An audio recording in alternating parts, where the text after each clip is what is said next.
వెన్నుపూస ఫ్రాక్చర్లు వెన్నుపాములో ఏంటంటే ముఖ్యంగా మనకు ఆ శరీర కండరాల యొక్క నాడులను కంట్రోల్ చేసే ట్రాక్ట్స్ అని ఉంటాయి.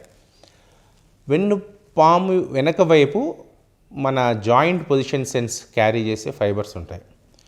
సో వెన్నుపూస కనుక వెనక భాగం ఫ్రాక్చర్ అయ్యి ఆ యొక్క ట్రాక్ట్స్ని కనుక ఒత్తుకుంటుంటే ఆ మనిషి నడిచేటప్పుడు బ్యాలెన్సింగ్ అవుట్ అయినట్టుగా నడుస్తుంటాడు. అదేవిధంగా ముందు వైపు ఫ్రాక్చర్ అయ్యి ఆ యొక్క వెన్నుపామును కనుక దాన్ని ఒత్తుకుంటుంటే మనిషి నడక చాలా కష్టంగా మారుతుంది.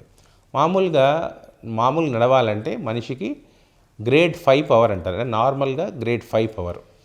ఆ యొక్క గ్రేడ్ 5 పవర్ నెమ్మదిగా తగ్గి టోటల్ లాస్ ఆఫ్ పవర్ 0. ఆ రెండింటి మధ్యలో ఉంటుంది, తగ్గుతూ వస్తుంటుంది.